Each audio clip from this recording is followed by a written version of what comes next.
Hello दोस्तों हम solve कर रहे थे एसएससी जीडी का प्रीवियस एग्ज़ाम जो कि 2021 में हुआ था। और फर्स्ट पार्ट में हमने 5 क्वेश्चंस तक कर लिए थे। आज हम क्वेश्चन नंबर 6 से स्टार्ट करेंगे। तो चलिए स्टार्ट करते हैं सेशन को बिना टाइम वेस्ट किए। क्वेश्चन नंबर 6 में बोला है, if the perimeter of a rectangle is 50 centimeter and its diagonal is 23 centimeter, then what is the area of rectangle. देखो, रेक्टेंगल का आपको एक तो पेरीमीटर दिया हुआ है और दूसरा उसका डायगोनल दे रखा है। आपको एरिया निकालना है रेक्टेंगल का। तो पहले तो रेक्टेंगल की शेप बनाते हैं। अब देखो, ए बी सी डी क्या है, एक रेक्टेंगल है और ए सी क्या है, इस रेक्टेंगल का डायगोनल, जो कि आपको 23 सेंटीमीटर दे रखा है। अगर आप ध्यान से देखोगे तो ए बी सी क्या है, एक राइट एंगल ट्राइंगल है, क्योंकि एंगल ए बी सी जो है वो कितने का है, 90 डिग्री का। तो राइट एंगल ट्राइंगल में पाइथागोरस थ्योरम लगती है। पाइथागोरस थ्योरम के अकॉर्डिंग डायगोनल का जो स्क्वायर है, मतलब 23 का जो स्क्वायर है, वो इक्वल होगा sum of square of other two sides.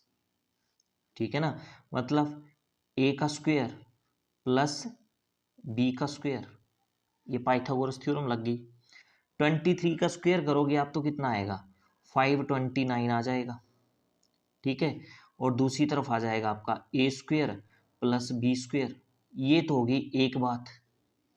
दूसरा उसने क्या दे रखा है, रेक्टेंगल का पेरीमीटर दे रखा है उसने। कितना दे रखा है, 50 सेंटीमीटर। तो पेरीमीटर यहां लिख लिया मैंने, पी से डिनोट किया इसको। पी दे रखा है आपको 50 सेंटीमीटर। और रेक्टेंगल का पेरीमीटर का फॉर्मूला क्या होता है, 2 into length plus breadth. Length हमने ए मानी है, ब्रेथ हमने बी मानी है, इज इक्वल टू 50 आ गया। ठीक है ना, 2 जो है लेफ्ट साइड से राइट साइड को जाएगा तो 50 के साथ क्या हो जाएगा, डिवाइड हो जाएगा। तो राइट साइड में कितना आ जाएगा जी, 50/2 कितना होगा, 25 ही हो जाएगा। ठीक है, अब क्या करो, स्क्वेयरिंग कर दो यहां से दोनों साइड। जब आप स्क्वेयरिंग करोगे तो a प्लस बी का होल स्क्वेयर यहाँ बन जाएगा और राइट साइड में 25 का स्क्वेयर हो जाएगा। ठीक है, a प्लस बी का होल स्क्वेयर क्या फॉर्मूला होता है, ये होता है जी a का स्क्वेयर प्लस b का स्क्वेयर प्लस 2ab। ठीक है, और 25 का जब आप स्क्वेयर करोगे तो वो आ जाएगा आपका 625। ठीक है, अब देखो, ए स्क्वेयर प्लस बी स्क्वेयर की वैल्यू आपके पास है कितनी है, 529 अभी निकाली आपने ऊपर। ठीक है, तो ए स्क्वेयर प्लस बी स्क्वेयर की जगह क्या लिख दो, 529 लिख दो। तो यहां लिख दिया मैंने 529 और प्लस ये आ गया 2ab इज इक्वल टू 625 आ जाएगा। अब 529 को आप दूसरी तरफ ले जाओ तो 2ab बचेगा आपका लेफ्ट साइड में और राइट साइड में आ जाएगा 625 माइनस 529। ठीक है ना यहाँ तक। अब देखो, ये तो आपका 2ab ही आ जाएगा। 625 में से जब आप 529 माइनस करोगे तो ये आ जाएगा आपका 96। ठीक है, यहां से ab की वैल्यू निकाल लो, 2 को ले जाओ राइट साइड में तो 2 जो है वो 96 के साथ क्या हो जाएगा, डिवाइड हो जाएगा। ठीक है, और 96/2 कितना आएगा, 48 आ जाएगा। ये ए बी का मतलब क्या है, लेंथ इंटू ब्रेथ। और लेंथ इंटू ब्रेथ क्या होता है, एरिया ऑफ रेक्टेंगल। तो एरिया ऑफ रेक्टेंगल को मैंने ए से डिनोट कर दिया और एरिया ऑफ रेक्टेंगल कितना आ गया आपके पास, 48 सेंटीमीटर स्क्वेयर। यही तो आपको निकालना था। ठीक है ना, तो क्वेश्चन नंबर 6 का ऑप्शन ए जो है वो सही हो जाएगा। आई बात समझ में। अगला क्वेश्चन देखो, अगले क्वेश्चन में बोला है what is the volume of a right circular cylinder. तो आयतन निकालना आपको, किसका आयतन निकालना है आपको, right circular cylinder whose area of base is 40 centimeter square and height is 7 centimeter. तो जो बेस का एरिया है आपको वो 40 सेंटीमीटर स्क्वायर दे रखा है और सिलेंडर की हाइट आपको 7 सेंटीमीटर दे रखी है। अब आपको पता है जो सिलेंडर होता है उसका बेस कैसा होता है, सर्कुलर होता है, ठीक है ना। तो बेस सिलेंडर का हो गया सर्कुलर, और सर्कल का एरिया कितना दिया आपको, 40 centimeter square. Area of circle होता क्या है, पाई आर स्क्वायर। तो इसका मतलब आपको पाई आर स्क्वायर जो है वो कितना दे रखा है, 40 सेंटीमीटर स्क्वायर, ठीक है। यहां से आप आर स्क्वायर की वैल्यू निकाल सकते हो, बिल्कुल निकाल सकते हो। कैसे, पाई को आप ले जाओ राइट साइड में, तो 40 के साथ क्या हो जाएगा, ये डिवाइड हो जाएगा, तो आर स्क्वायर की वैल्यू कितनी आ जाएगी, 40 अपॉन पाई। यहां तक क्लियर है। आगे आपको निकालना है volume of right circular cylinder. अब बताओ सिलेंडर का वॉल्यूम क्या होता है, वॉल्यूम ऑफ सिलेंडर क्या फॉर्मूला होता है, पाई आर स्क्वायर एच, यही होता है। अब देखो वैल्यूज पुट करोगे, पाई की जगह तो पाई लिख दो, आर स्क्वायर की वैल्यू अभी निकाली है आपने कितनी, 40 अपॉन पाई, लिख दो आर स्क्वायर की जगह 40 अपॉन पाई लिख दो, और एच की वैल्यू आपको 7 दे रखी है, एच की जगह 7 लिख दो। पाई से पाई को काट दो, बचा आपके पास 40 मल्टीप्लाई 7, और ये आ जाएगा आपके पास 280, ठीक है, और सेंटीमीटर क्यूब। तो वॉल्यूम ऑफ सिलेंडर आ जाएगा आपके पास 280 सेंटीमीटर क्यूब। तो क्वेश्चन नंबर 7 का ऑप्शन सी सही हो जाएगा, ठीक है। अगला क्वेश्चन देखते हैं। देखो क्वेश्चन नंबर 8 में बोला है the simple interest on a certain some of money for 2 years at 15% annum is half of the compound interest on rupees 5000 for 2 years at 10% per annum. What is the sum placed on simple interest? देखो इसमें बोला क्या है कि किसी राशि का 15% वार्षिक ब्याज की दर से 2 साल का जो साधारण ब्याज है वो किसके इक्वल है, वो इक्वल है 5,000 रुपये का 10% वार्षिक ब्याज की दर से 2 साल का जो चक्रवृद्धि ब्याज है ना उसके इक्वल है। तो आपको बताना है कि सिंपल इंटरेस्ट के लिए मूलधन जो है वो कितना है। जैसे कंपाउंड इंटरेस्ट के लिए आपको मूलधन कितना दिया हुआ है 5,000, वैसे ही आपको बताना है कि सिंपल इंटरेस्ट के लिए मूलधन जो था वो कितना था, प्रिंसिपल कितना था। तो देखो प्रिंसिपल हम मान लेते हैं सिंपल इंटरेस्ट के लिए क्या, पी मान लेते हैं, ठीक है। अब सिंपल इंटरेस्ट निकालना तो सभी को आता है, कैसे निकालते हैं, P into R into T divide by 100, principal into rate of interest into time divide by 100, ठीक है ना। अब प्रिंसिपल तो आपके पास कितना है, पी है, रेट ऑफ इंटरेस्ट 15% है जब आप सिंपल इंटरेस्ट की बात कर रहे हो, रेट ऑफ इंटरेस्ट 15%, टाइम आपका 2 ईयर, तो 15 को 2 से मल्टीप्लाई कर लो, आप कितना आएगा 30 आ जाएगा, तो P इंटू 30 आ गया, डिवाइड बाई कितना आ जाएगा 100। यही फॉर्मूला होता है सिंपल इंटरेस्ट का। एक जीरो से एक जीरो काट लो, P को 3 से मल्टीप्लाई करोगे तो कितना आएगा 3P आ जाएगा, डिवाइड बाई 10 आ जाएगा। ये तो आ गया आपके पास सिंपल इंटरेस्ट, ठीक है। अब बात करते हैं कंपाउंड इंटरेस्ट की। अब कंपाउंड इंटरेस्ट आपको किसका निकालना है, 5,000 रुपये का 10% वार्षिक ब्याज की दर से 2 साल के लिए। देखो कंपाउंड इंटरेस्ट को हम निकालेंगे रेशो मेथड से। रेशो मेथड से कंपाउंड इंटरेस्ट कैसे निकलता है, रेट ऑफ इंटरेस्ट से शुरू करेंगे हम। तो कंपाउंड इंटरेस्ट के लिए रेट ऑफ इंटरेस्ट कितना दिया आपको, 10%। 10% का मतलब होता है 10/100, एक जीरो से एक जीरो कट गई, कितना बचा 1/10 आ गया आपके पास। अब ये डिनोमिनेटर में जो 10 होता है ये क्या होता है आपके पास, प्रिंसिपल। तो प्रिंसिपल की रेशियो जो है वो आपके पास कितनी बन गई, 10 बन गई। और ये न्यूमरेटर में 1 है, ये क्या होता है आपके पास, इंटरेस्ट। तो अगर बताओ प्रिंसिपल आपके पास 10 है, एक आपके पास इंटरेस्ट है, तो अमाउंट कितना बन जाएगा, 10 + 1 11 आपके पास अमाउंट बन जाएगा।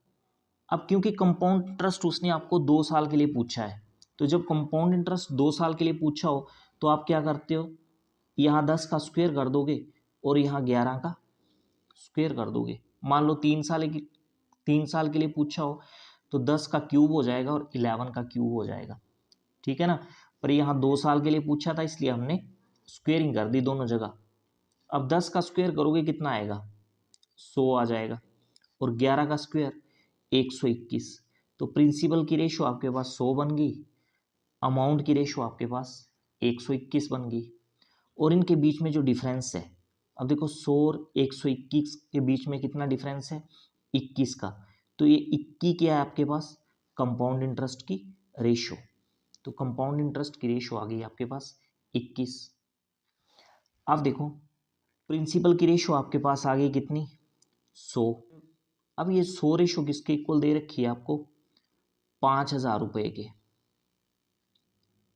ठीक है, एक रेशो की वैल्यू कितनी आ जाएगी, 2 जीरो से 2 जीरो कट गई, एक रेशो की वैल्यू आ जाएगी आपके पास 50 रुपये।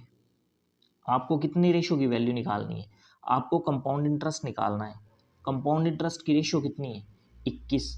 तो आपको 21 रेशो की वैल्यू निकालनी है। तो एक रेशो की वैल्यू 50 है, 21 रेशो की वैल्यू कितनी हो जाएगी, 50 इंटू 21, और 50 को 21 से करोगे आप तो ये आएगा आपके पास 1,050 रुपये। तो कंपाउंड इंटरेस्ट आ गया आपके पास 1,050 रुपये, और सिंपल इंटरेस्ट हमने पहले निकाल लिया 3p/10। अब देखो क्वेश्चन में क्या बोला है कि किसी राशि का 15% वार्षिक ब्याज की दर से 2 साल का जो सिंपल इंटरेस्ट होगा वो किसके बराबर होगा, 5,000 रुपये का 10% वार्षिक ब्याज की दर से 2 साल का जो कंपाउंड इंटरेस्ट होगा ना उसके इक्वल होगा। तो देखो मैथमेटिकली क्या गिवन है आपको कि जो सिंपल इंटरेस्ट है आपका वो आपका इक्वल है हाफ, मतलब 1/2 कंपाउंड इंटरेस्ट के। ये आपको दिया हुआ है। सिंपल इंटरेस्ट हमने अभी निकाला 3p/10 equal to 1/2। Compound interest भी निकाल लिया हमने 1,050 रुपये। ठीक है, तो 2 से ये 1,050 कटेगा तो ये कितना आएगा, ये 2 5 द 10, 2 to the 4, 1 बचा 10 बना, 2 5 द 10, तो 525 आ जाएगा। आपको वैल्यू किसकी निकालनी है, पी की वैल्यू निकालनी है, प्रिंसिपल की वैल्यू आपको निकालनी है। तो राइट साइड में बचा कितना है, लेफ्ट साइड में तो 3p/10 ही लिख दो आप, और राइट साइड में कितना बचा है, 525। ठीक है ना। अब 10 को आप राइट साइड में ले जाओ तो लेफ्ट साइड में आ गया 3p और राइट साइड में 525। 10 मल्टीप्लाई हो जाएगा 525 के साथ। p की वैल्यू आपको निकालनी है तो 3 को दूसरी तरफ ले जाओ तो 3 क्या हो जाएगा, यहाँ डिवाइड हो जाएगा। ठीक है, अब 3 से ये 525 कट जाएगा, कितना आएगा देखो, 3 1 द 3, 2 बचा बना 22, 3 7 द 21, 1 बचा बना 15, 3 5 द 15, 175 आएगा इंटू 10, और ये मल्टीप्लाई करोगे तो ये आएगा 1750, 1,750 रुपये। तो ये आएगा आपके पास प्रिंसिपल। ठीक है ना। तो क्वेश्चन नंबर 8 का ऑप्शन सी जो है वो सही हो जाएगा। ठीक है, अगला क्वेश्चन देखो। क्वेश्चन नंबर 9 में बोला है a boat takes 2 hours to cover a certain distance down stream, but it takes 3 and 1/4 hours to cover the same distance upstream. If the speed of the stream is 5 km per hour, then what is the speed of the boat in still water? अब देखो, एक boat को अगर down stream जाना हो, down stream मतलब पानी की दिशा में, तो वो एक डिस्टेंस को कवर करने में 2 घंटे लेती है, और सेम डिस्टेंस को कवर करने में वो कितना टाइम लेती है, 3 and 1/4। अब 3 and 1/4 को जब आप मिक्स्ड फ्रैक्शन में चेंज करोगे तो ये आएगा आपके पास 13/4 आवर्स। ठीक है ना। तो सेम डिस्टेंस कवर करने में बोट कितना टाइम ले रही है, 13/4 आवर्स, जब बोट जा रही है अपस्ट्रीम मतलब पानी के अपोजिट जा रही है। बोला if the speed of the stream is, अब पानी की स्पीड कितनी है, 5 किलोमीटर पर आवर, तो आपको स्पीड निकालनी है बोट की स्टिल वाटर यानी खड़े पानी में, आपको बोट की स्पीड जो है वो निकालनी है। क्वेश्चन समझ गए ना आप। तो चलिए स्टार्ट करते हैं। अब हम मान लेते हैं जो डिस्टेंस बोट को कवर करना है, चाहे वो डाउन स्ट्रीम जा रही है चाहे वो अप स्ट्रीम जा रही है, वो डिस्टेंस मान लेते हैं हम x किलोमीटर। ठीक है ना। अब देखो डिस्टेंस का फॉर्मूला क्या होता है, डिस्टेंस का फॉर्मूला होता है स्पीड इनटू टाइम। क्लियर है यहां तक। अब सबसे पहले हम बात करते हैं डाउन स्ट्रीम की। अब देखो डाउन स्ट्रीम के लिए बोट को कितना डिस्टेंस कवर करना है, बोट को तो x किलोमीटर डिस्टेंस ही कवर करना है, तो डिस्टेंस की जगह लिख लो आप x इंटू और जब बोट डाउन स्ट्रीम जा रही है यानी पानी के साथ चल रही है तो उसकी स्पीड कितनी है s, तो ये s कितना आ जाएगा, मान लो बोट की स्पीड जो स्टिल वाटर में है, खड़े पानी में बोट की स्पीड कितनी है a kilometre per hour, a मान लेते हैं। ठीक है ना, खड़े पानी में बोट की जो स्पीड है हमने क्या मान ली, ए मान ली, ए किलोमीटर पर आवर। और क्योंकि बोट जो है डाउन स्ट्रीम चल रही है, पानी की दिशा में चल रही है, अब पानी की स्पीड कितनी है आपको दी हुई 5 किलोमीटर पर आवर, तो कुल स्पीड कितनी हो जाएगी डाउन स्ट्रीम चलने के लिए, बोट की अपनी स्पीड खड़े खड़े पानी में प्लस पानी की स्पीड इसमें ऐड हो जाएगी, ए प्लस 5 आ जाएगा इनटू टाइम। टाइम कितना ले रही है बोट, जब वो डाउन स्ट्रीम जा रही है 2 घंटे, तो टाइम की जगह 2 आ जाएगा यहाँ पे। ये बात क्लियर है आपको। अब बात करते हैं अपस्ट्रीम की, यानी जब बोट पानी के अपोजिट चल रही है, तो देखो डिस्टेंस तो उसको अब भी कितना कवर करना है, एक्स ही कवर करना है, तो डिस्टेंस आ जाएगा आपका एक्स। और स्पीड कितनी होगी, देखो खड़े पानी में बोट की स्पीड कितनी मानी हमने ए, अब बोट जो है पानी के अपोजिट चल रही है, तो पानी की स्पीड क्या हो जाएगी यहाँ पे माइनस हो जाएगी, तो कुल स्पीड जो हो जाएगी a माइनस 5 हो जाएगी। ठीक है ना। और अपस्ट्रीम जाने के लिए बोट कितना टाइम ले रही है, वो हमने अभी मिक्स्ड फ्रैक्शन में चेंज किया 13/4। ठीक है। अब देखो x की वैल्यू आपने अभी निकाली कितना a प्लस 5 इंटू 2, यहां पर पुट कर दो आप x की वैल्यू, तो पुट करते हैं। देखो x की जगह लिख दिया हमने a प्लस 5 इंटू 2, या 2 इंटू ए प्लस 5 लिख दिया, एक ही बात है। और दूसरी तरफ आ जाएगा आपके पास a माइनस 5 इंटू 13/4। ठीक है, यहां तक क्लियर है आपको। आपको वैल्यू किसकी निकालनी है, a की वैल्यू आपको निकालनी है।